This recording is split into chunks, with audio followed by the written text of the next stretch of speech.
قلب عاشق ہے اب پارا پارا، الوداع الوداع ماہ رمضان۔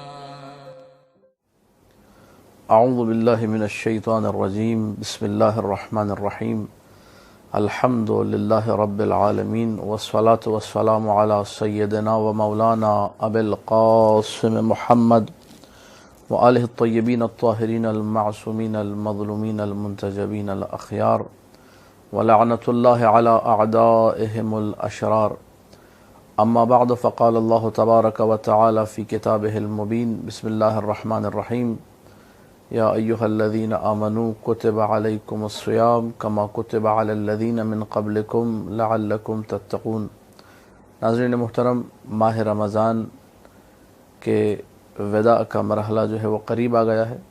آخری ایک یا دو راتیں بعض علاقوں میں بچی ہیں اور اس کے بعد ماہ رمضان سے ہم لوگ جو ہے رخصت ہو جائیں گے۔ کچھ چیزیں ایسی ہیں کہ ان آخری دنوں میں اور آخری راتوں میں جن کو ذہن نشین کر لینا اور دل نشین کر لینا بہت زیادہ ضروری ہے۔ ہر وقت انسان اس سوچ میں مبتلا رہے کہ معصومین سلام اللہ علیہم، اور معصومین میں بھی خاص طور پہ سرکار امام زین العابدین صلوات اللہ وسلامہ علیہ، میرے مولا نے ان آخری لمحات، ان آخری جو ہے ساعتوں کے بارے میں کیا ارشادات گرامی فرمائے ہیں۔ میں بلا کسی تمہید اور بلا کسی مقدمے کے، بدون اس کے کہ کوئی اور تمہیدی بات ذکر کروں، صرف جو ہے چند روایت ہی کے ٹکڑے جو صادر ہوئے میرے مولا کی زبان سے، چوتھے مولا کی زبان سے آپ کی خدمت میں پیش کروں گا میں، اور آپ کوشش کریں کہ انہی ٹکڑوں کو اپنی زندگی میں لے کر آئیں ان آخری دنوں اور ان آخری راتوں کے حوالے سے، کہ سید العابدین زین العابدین سلام اللہ علیہ نے کس طریقے سے ماہ رمضان کو رخصت کیا ہے، کس طریقے سے ماہ رمضان سے وداع کیا ہے۔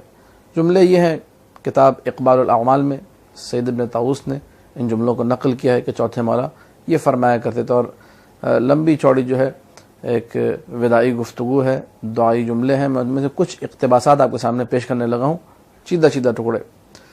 ہم لمبی چوڑی حمد، اس کے بعد آخری جو ہم کے ٹکڑا آتے اس میں مولا فرماتے ہیں الحمدللہ الذی اعاننا علی صیام شہر رمضان۔ حمد اس اللہ کی ہے جس نے ہماری مدد کی کہ ہم لوگ ماہ رمضان کے روزے رکھ سکے۔ یہ اللہ کا کرم تھا کہ اس نے ہمیں توفیق دی کہ ہم لوگ یہ روزے رکھ پائیں۔ قیام میں ہی ماہ رمضان کی راتوں میں اٹھ کر ہم نے نماز شب پڑھی، جن کو توفیق نہیں بھی ملتی ہے، مجھ جیسے افراد سال بھر جو نماز شب نہیں بھی پڑھ پاتے، وہ بھی اس مہینے میں جب روایتوں کو سنتے ہیں اور رات کی فضیلت سنتے ہیں اور شب قدر خاص طور پہ، تو خدا انہیں بھی مجھ جیسے حقیر لوگوں کو بھی توفیق دیتا ہے کہ ہم لوگ آ کر نماز شب پڑھ لیتے ہیں۔ وَنَحْنُ نَسْأَلُ اللَّهَ خَيْرَ مَسْئُولٍ وَأَكْرَمَ مَأْمُولٍ، ہم اللہ سے طلب کرتے ہیں جو سب سے بہترین وہ ہستی ہے جس سے طلب کیا جائے، وَأَكْرَمَ مَأْمُول، سب سے کریم ترین، سب سے سخی ترین وہ ہستی ہے جس سے امید باندھی جائے کہ وہ ہمیں عطا کرے گا۔ ان یستجیب دعاءنا، جتنی دعائیں مانگنی ہیں، یہ آخری لمحے وہ ہیں جس میں انسان مزید محکم، فارسی میں کہتے ہیں محکم کاری، یعنی مزید پکا کرے، مزید جو ہے نا آخری جو ہے طور پہ اپنے طور پہ اپنے اس کام کو آگے بڑھانے کے لیے کہ میری دعائیں قبول ہو جائیں، میرے اعمال قبول ہو جائیں، ان آخری دنوں میں، آخری لمحوں میں اللہ کو یاد کرے۔ وَيَقْبَلْ مِنَّا صَوْمَنَا، ہمارے ان روزوں کو جو ہم نے رکھے اپنی بارگاہ میں قبول کرے۔ وَيُزَكِّي أَعْمَالَنَا، ہمارے اعمال کو پاکیزہ قرار دے، ہمارا عمل جو ہے دوسری ملاوٹوں سے، دوسرے عیوب سے پاکیزہ ہو، اس میں صرف للہیت ہو، ہر عمل اللہ کے لیے ہو، تزکیہ عمل ہو جائے۔ وَيَشْكُرْ سَعْيَنَا، ہماری سعی، ہماری کوششوں کو اپنی بارگاہ میں قبول کرے۔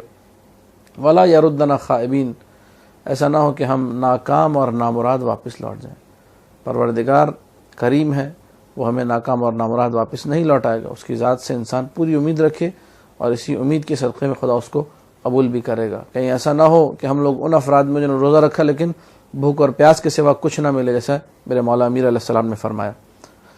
وَأَن يَجْعَلَنَا عِندَهُ مِنَ الْمَقْبُولِينَ، ہمیں ان لوگوں میں سے قرار دے جو مقبول درگاہ الہی ہیں۔ وَفِي الْآخِرَةِ مِنَ الْفَائِزِينَ، آخرت میں ہمیں کامیاب لوگوں میں سے، دنیا اور آخرت دونوں کو انہی دنوں اور انہی راتوں پہ مانگنا۔ إِنَّهُ هُوَ أَرْحَمُ الرَّاحِمِينَ۔ کچھ اور جملے گزرتے ہیں، وہ میں کوٹ نہیں کر رہا۔ اگلا اقتباس، اللہم رب النبأ العظیم، اے رب نبأ عظیم، نبأ عظیم زیارت نامے ہم لوگ پڑھتے ہیں، السلام علی النبأ العظیم، نبأ عظیم امیر المؤمنین سلام اللہ علیہ کی ہستی ہے، تعویل اس کی یہ موجود ہے، روایات میں بیان کیا گیا ہے، زیارات میں موجود ہے۔ اللہم رب النبأ العظیم فی انسلاخ هذا الشہر العظیم، اے نبع عظیم کے پروردگار، اے نبع عظیم کے رب، یہ مہینہ منسلخ ہو رہا ہے یعنی ختم ہو رہا ہے، گزر رہا ہے۔ واستقبال هذا العید الشریف، اور ہم عید کے دن کا استقبال کرنے جا رہے ہیں۔ اے پروردگار صلی علی محمد و آل محمد، ماہ رمضان کے گزرنے پر بھی آل محمد پر درود بھیج، گزر رہا ہے، اور ماہ شوال کا جو آغاز ہو رہا ہے عید الفطر کے ذریعے سے، اس میں بھی آل محمد سلام اللہ علیہ پر درود اپنا بھیج، اپنی رحمت کو نازل فرما۔ دونوں انتہا اور اختتام میں بھی اور ابتدا اور آغاز میں، دونوں میں جو ہے درود سے انسان اس سلسلے کو اپنے قائم کرے۔ پھر اس کے بعد مولا فرماتے ہیں بار اللہ، اگر یہ آخری مہینہ ہے، کسی کو نہیں معلوم، نہ جوانوں کو معلوم ہے نہ بوڑھوں کو معلوم ہے، یہ بوڑھوں کو بہت زیادہ تھوڑی تاکید ہوتی ہے، جوانوں کو بھی نہیں معلوم ہے، کچھ نہیں پتہ اگلے سال ماہ رمضان ملے نہ ملے، کچھ نہیں پتہ، شاید میرا یہ آخری ماہ رمضان ہو، یہ جملہ انسان کا ہے جو میرے مولا کی زبان سے صادر ہوا۔ فَإِن كَانَ آخِرُ شَهْرٍ صُمْنَاهُ، اگر یہ وہ آخری ماہ رمضان ہے جس میں ہم نے روزے رکھے ہیں، فَاخْتِمْ لَنَا فِيهِ بِالسَّعَادَةِ، ہمیں بدبخت قرار نہ دینا، ہمیں خوشبخت قرار دینا، سعید قرار دینا، خوشی سے جنت میں جائیں، امیر المومنین کے دامن کو تھام کر جائیں۔ والشہادت والبرکت والرحمت والقبول، شہادت کی موت عطا فرما، برکت، رحمت، قبولیت، یہ سارے مرحلے ہمیں عطا فرما۔ اس کے بعد مولا فرماتے ہیں اس ماہ رمضان کے شکریہ کے طور پہ، اگر مہینے کا شکریہ ادا کرنا ٹھیک ہوتا، فَلَوْ كَانَ يُقَالْ جَزَا اللَّهُ شَهْرًا، اگر یہ کہا جاتا کہ خدا اس مہینے کو جزائے خیر دے، لَقُلْنَا، تو ہم کہتے، ہر بضرور کہتے ہم، جزاک اللہ یا شہر رمضان عنا خیر الجزاء، اے رمضان کے مہینے خدا تجھے جزائے خیر دے، تو اتنا مقدس مہینہ تھا۔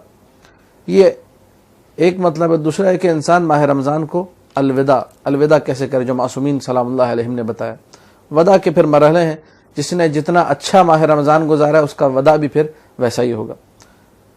صادق آل محمد امام جعفر صادق علیہ السلام کا ارشاد گرامی ہے، جو کتاب وسائل الاشیاء میں موجود ہے۔ میرے مولا فرماتے ہیں جب وداع کرنا ہو، اور یہ کتاب اقبال الاعمال میں سید ابن طاؤس نے بھی نقل کیا، تو اس طریقے سے وداع کو نقل کیا، اللہم لا تجعلہ آخر العہد من صیامی لشہر رمضان، بار اللہ ہے جو ماہ رمضان کا مہینہ جو گزرا ہے اس میں نے روزے رکھے، اس کو آخری ماہ رمضان میرا قرار مت دینا۔ اس طرح آپ لوگ زیارت پڑھتے ہیں سید الشہداء سلام اللہ علیہ کی اور امیر المومنین کی، وہاں پر بھی یہ کہتے ہیں اللہم لا تجعلہ آخر العہد منی، میری زیارت کو آخری زیارت قرار نہ دے۔ ماہ رمضان کے لیے بھی یہی ہے۔ وَأَعُوذُ بِكَ، یہ بالکل آخری جو 2 راتیں اس کے بارے میں آپ کو ڈاؤٹ ہوتا ہے، پتہ نہیں شاید اگلے دن عید ہو جائے، ان 2 راتوں میں جملے آپ نے وداعی جملے کہنے ماہ رمضان کے لیے۔ وَأَعُوذُ بِكَ أَن يَطْلَعَ فَجْرُ هَذِهِ اللَّيْلَةِ إِلَّا قَدْ غَفَرْتَ لِي، اور میں پناہ مانگتا ہوں کہیں ایسا نہ ہو کہ فجر طلوع ہو اس رات کی اور میں بخشا نہ جاؤں، بار اللہ تو مجھے بخش دے۔ میرے مولا فرماتے ہیں جس نے یہ وداع کے جملے ادا کیے، یقیناً خداوند متعال پلٹ کر اس کی طرف آئے گا، اس کے تمام گناہوں کو بخش دے گا۔ صلی اللہ علی محمد و آلہ الطاہرین۔